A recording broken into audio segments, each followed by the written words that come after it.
внимателен влог. Днеска ще ви покажа как да влезете във форма за лятото само за 24 часа. Първото нещо, което трябва да направите... Майко, чакай малко, чакай, че ми причерня. Чакай, че ми падна кръвното ма, чакай да поливне малко. Какво ти стана, ма? Падна ли кръвното ма? Как така, ма? Майко, дай ми нещо да стигна кръвното ма, бързо. Чакай!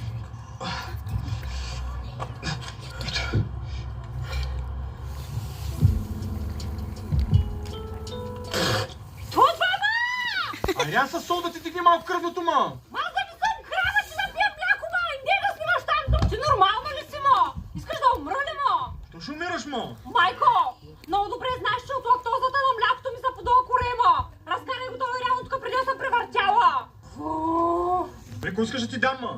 Ей, там в чантата има едно шоколадче за такива спешни случаи. Дай ми го веднага. Той ли, ма? Да. Ето.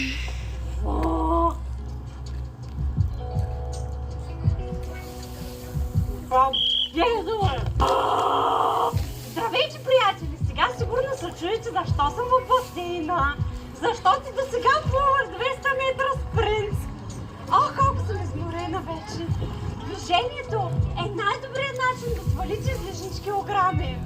Другият начин е... Майко, не мога! Какво пак стана, ма? Тъпата слънце ма смука от всякъде, ма нямам никаква енергия да говоря, ма.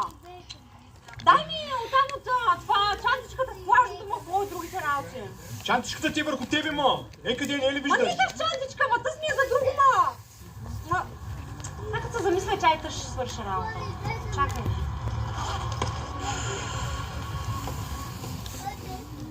Майко...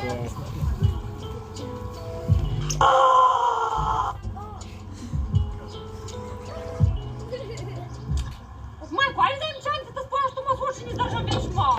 Ема той ли, ма? Да!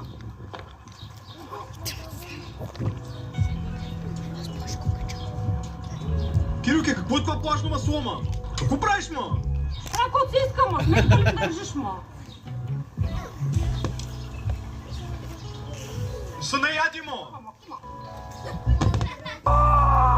Здравейте, приятели! Майко, остай!